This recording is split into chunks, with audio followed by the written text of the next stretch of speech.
Assalamualaikum warahmatullahi wabarakatuh.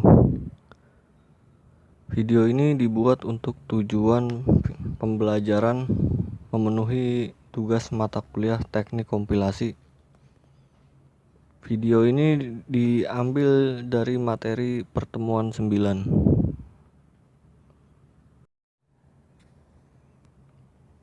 Sebelumnya, perkenalkan, nama saya Sri Widiawan Ansori.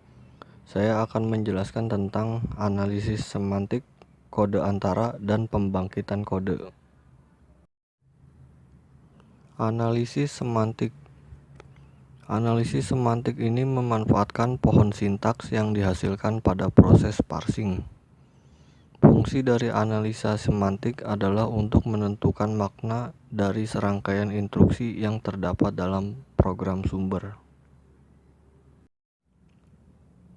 Untuk mengetahui makna, maka rutin analisa semantik akan memeriksa yang pertama, apakah variabel yang ada telah didefinisikan sebelumnya.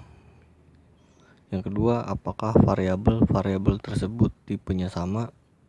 Yang ketiga, apakah operan yang akan dioperasikan tersebut ada nilainya. Untuk dapat menjalankan fungsi tersebut dengan baik, semantic analyzer seringkali menggunakan table simbol. Pemeriksaan bisa dilakukan pada table identifier, table display, dan label block, misal pada field link. Pengecekan yang dilakukan oleh analisis semantik adalah memeriksa keberlakuan nama-nama meliputi pemeriksaan, duplikasi, dan terdefinisi.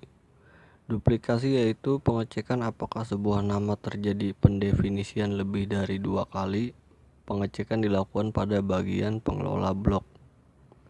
Terdefinisi yaitu pengecekan apakah sebuah nama yang dipakai pada tubuh program sudah terdefinisi atau belum. Pengecekan dilakukan pada semua tempat kecuali blok.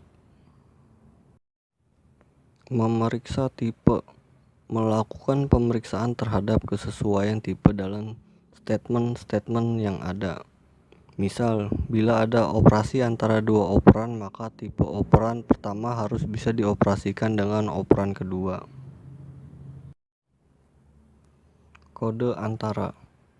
Kegunaan dari kode antara atau intermediate code yang pertama untuk memperkecil usaha dalam membangun kompilator dari sejumlah bahasa ke sejumlah mesin. Proses optimasi lebih mudah dibandingkan pada program sumber atau kode assembly dan kode mesin. Yang ketiga, bisa melihat program internal yang gampang dimengerti. Dua macam kode antara yang bisa digunakan adalah notasi postfix dan n-tuple. Notasi postfix. Pada notasi postfix, operator diletakkan paling akhir. Sintak notasi postfix, operan, dan yang terakhir operator. Misalkan ekspresi dalam kurung A plus B bintang dalam kurung C plus D dapat dinyatakan dalam bentuk notasi postfix AB plus CD plus operatornya bintang.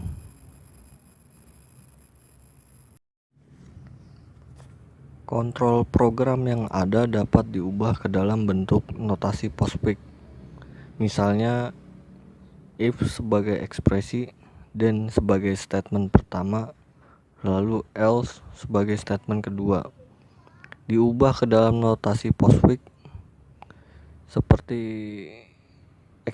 ekspektasi, lalu dilanjutkan dengan label 1, dilanjutkan dengan BZ atau branch if 0 sebagai statement pertama, dilanjutkan lagi dengan label 2, dilanjutkan dengan BR sebagai statement kedua.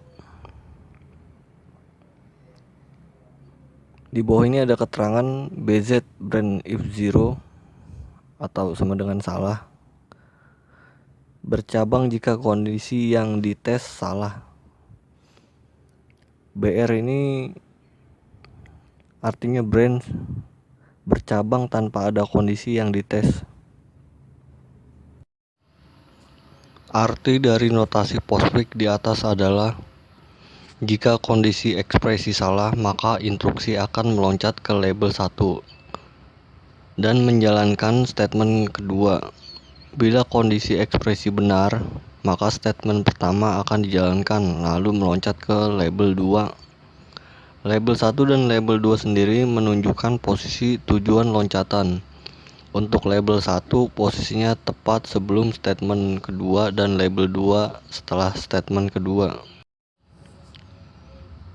Contoh lain dari kode antara will, ekspresi, do, lalu statement diubah ke postfix mulai dari ekspresi dilanjutkan dengan label 1 lalu BZ.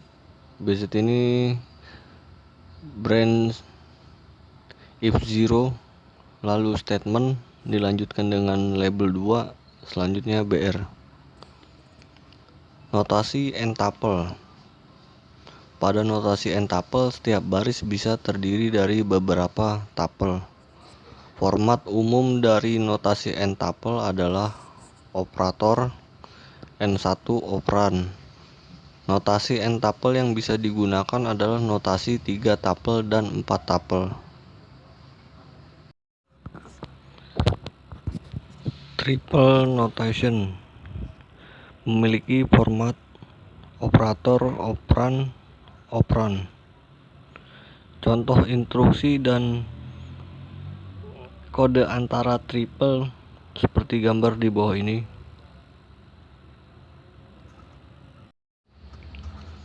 Kekurangan dari notasi triple adalah sulit pada saat melakukan optimasi.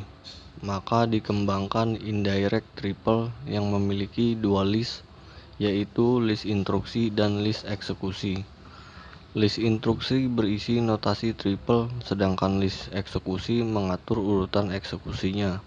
Misalkan terdapat urutan instruksi A sama dengan B plus C kali D per E, F sama dengan C kali D. List instruksi dan list eksekusinya seperti gambar di bawah ini. Quadruples notation. Format instruksi quadruples, operator, operan, operan, hasil.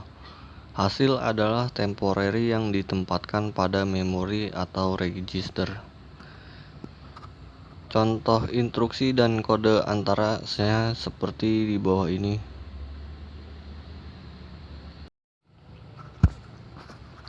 Pembangkitan kode.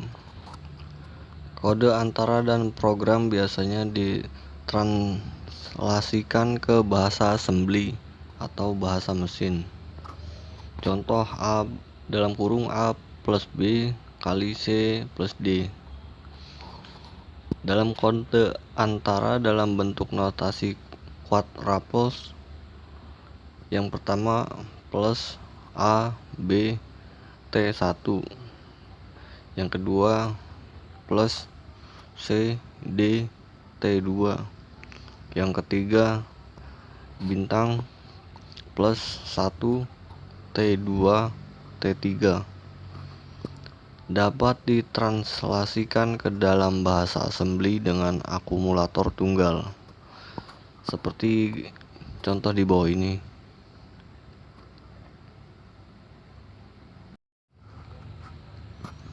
Demikian penjelasan dari saya mengenai analisis semantik, kode antara, dan pembangkitan kode. Sekian, kurang lebihnya mohon maaf. Terima kasih. Assalamualaikum warahmatullahi wabarakatuh.